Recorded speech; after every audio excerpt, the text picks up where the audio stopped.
The Democrats have been hijacked, we know that, by a progressive gang that has designs for a utopian nightmare that they're trying to thrust on all of us right now. I don't see the savior coming from the Republican Party. I'll repeat what I said last week. I don't. Yeah, there are a lot of good people within the Republican Party, but largely they're selling out. I don't see solutions to shrink the government. Do you? Well, we are turning right now live to Michael Savage, who, of course, is he needs no introduction. He's a talk show host now new here at WABC, 9 to 11 p.m. Eastern Time. He also is the author, of course, of many books. The latest is Train Tracks, Family Stories for the Holidays. Dr. Savage, so great to have you back. What do you think about a third political party? Do you think that America is ripe for one right now? Absolutely. On my show, I stated that a new party, but it would take 5 to 10 years to have any effect, to be honest, and I don't know if we have that left. Nevertheless, there is no Republican Party. It's an appendage of the Democrat machine, as we've all just seen. It's two-card Monte, as we well know. It's a game being played against the American people. You've got the drunk Boehner on one side and the quasi-pseudo-crypto-Marxist on the other, who's really just enjoying the ride in Hawaii right now, representing his factions. As you well know, there was no tax increase for the rich. There was a tax increase for the working people who make a lot of money. But there was no tax increase for Warren Buffett, who still pays 15%. No tax increase for General Electric, which paid no taxes on its $5 billion in income last year. No tax increase for the hedge fund operators who put Obama back in power. It's a charade. The Republicans should have said this during the debates, but Boehner, the ice cube swirler, said nothing because he is part of the problem. So, yes, we need a nationalist party in the United States of America. That's a very interesting term, actually, nationalist. I don't even know what the words mean anymore. Yeah. How about my phrase, borders, language, culture, defining what this nation is or what every nation is? Every nation on earth has been defined by borders, by language, and by culture. The United States of America, in being melted down, having its borders eliminated by, first Clinton, by the way, was the big one, and eroded further by Bush, who opened up highways to Mexico, if you remember. Right. And now the permanent destruction by Obama granting amnesty to millions, tens of millions, God knows how many, of illegal aliens, will destroy the nation permanently. This concept has been rejected not only by the people of the United States of America, but anywhere it's been tried. The melting down of borders has been rejected by people when they can vote on it. Look at what's happening in the so-called EU. The people in the sovereign nations hate the concept of a national federal European Union, which is a new form of Sovietism. Everyone understands where that's going. They don't want it. So what do we do about it is the question. You have the rudiments of a new party in this country called the Tea Party. They need to restructure their party. They need a charismatic leader, which they don't have. And if you say Tea Party, no one knows who the leader is because there is no leader. No man has stepped forward who can lead that party. No one who's an articulate speaker, a charismatic mover of people. That's what's been needed. Look who destroyed the power of the Tea Party, so they thought. First it was the Congressional Black Caucus, unto themselves a guild of special interests saying the Tea Party is racist, this and that. Then the unions, then the unions went after the Tea Party saying, Trumka of the unions, thuggishly saying, we will take them down. We will take them down like a murderer. It was unbelievable for me to listen to this. Take them down they did, with a little help from their stenographers in the press. They think they've neutralized the Tea Party. But, Aaron, the Tea Party hasn't gone away. If anything, I think that the people who are members or would-be members have become more emboldened and more motivated, and if you want to put it another way, more alarmed by what Obama's doing to this nation's sovereignty. Yeah. So come back to it without talking too much about it. The Tea Party is the rudiment of the new Nationalist Party. Somebody has to bring them all together, unite them like King David did the ancient tribes of Israel. And there is no King David out there. Who's the King David? Tell me who's going to do it in America. Who's the charismatic leader? Yeah, there's nobody, so that begs the question, are you then kind of using your radio show, are you willing to use your radio show to do what nobody else is doing, and that is to at least set the guidelines, set the principles, let somebody else run away with it, but set the basics for what could be and what could be used by others to start a new party?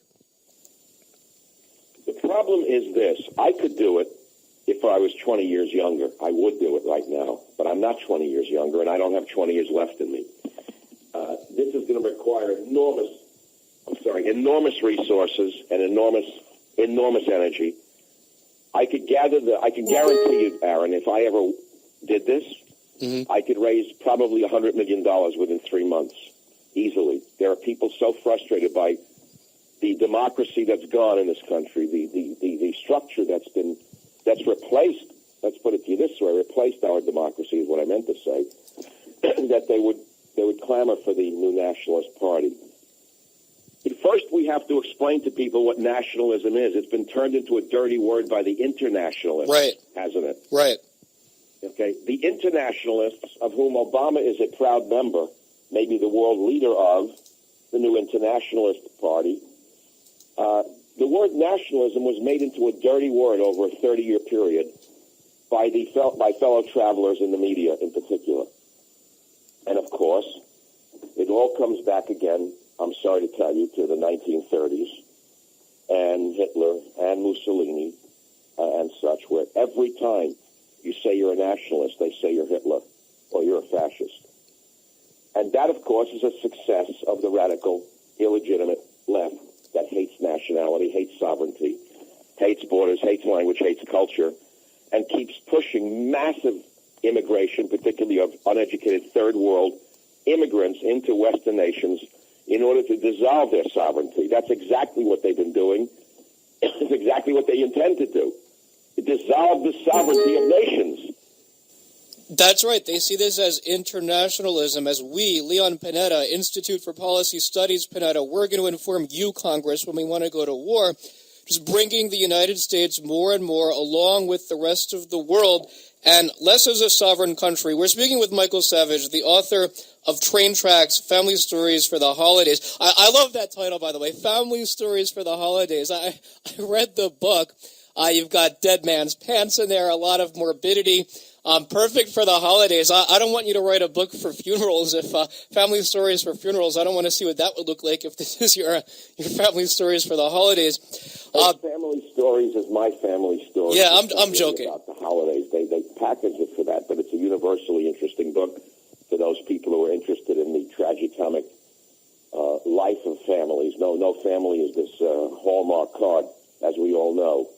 Yeah. Every family has its share of tragedy and comedy, and this is what's in my Train Tracks. But to get back to the bigger issue, Aaron, we're in very bad trouble here. We've all seen nakedly what I've been saying for 18 years on the radio. Borders, language, culture has been my motto in radio from the beginning. When I went on the radio, the first week I stated that nationalism is the only thing that can save America, and that a new nationalist party that has a very strict firewall that does not permit the radical fringe to bring it into the area of racism, because that is always the danger. You see, it's the same with any group. Not only are you going to have people who are inclined towards racism and fascism in such a party, as you can see in any group, there are fringe members. For example, amongst the Democrat Party, you have the fringe left who produced Barack Obama. Let's not forget that. Barack Obama was a member of the far left fringe of the Democrat Party, which has seized power now.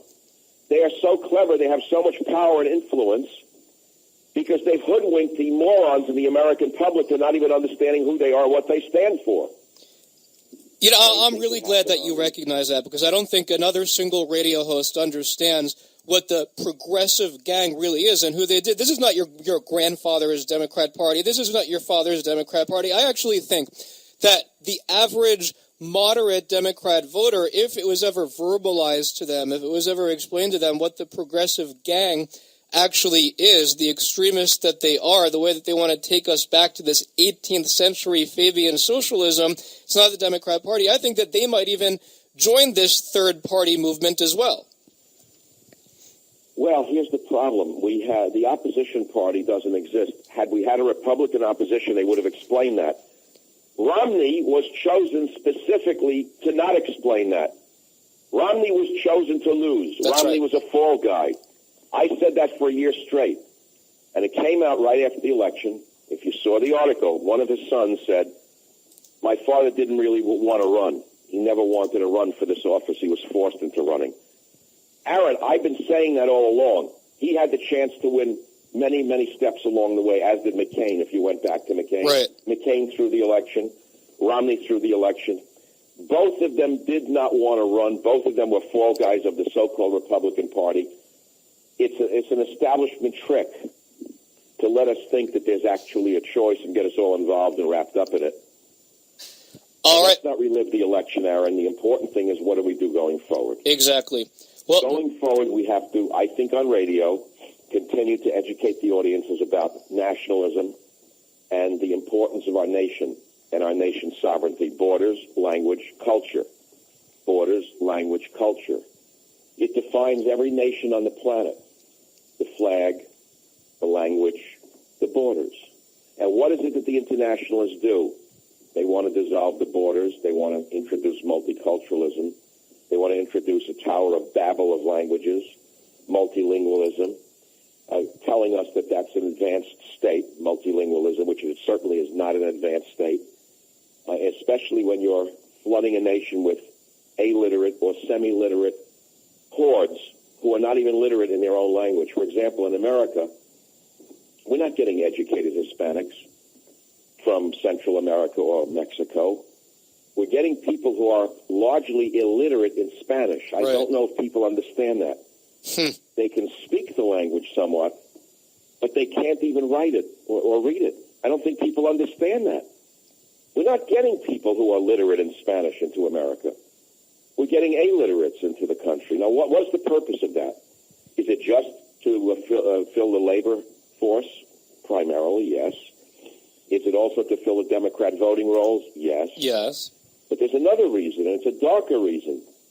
And, of course, it's the reason I've been spelling out, which is to bust the concept of America as a sovereign nation, to destroy it once and for all.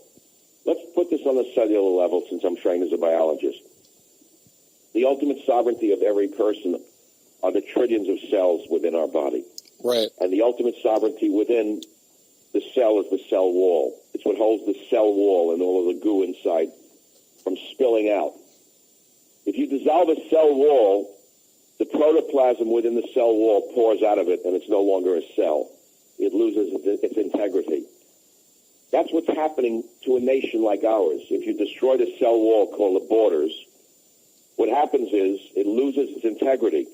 It becomes nothing, which is exactly what Obama wants for this nation, is for us to have no identity whatsoever, so that it can be, so the protoplasm of our nation can be permitted or urged to flow into the protoplasm of the bigger world. Right. Sounds good on principle, doesn't it? It How'd does. that work out in Egypt? Yeah, just as much How'd of that the... work out in Libya? How'd that work out in Syria? These people are dangerous, and half of them are insane. Yeah, the progressives are delusional.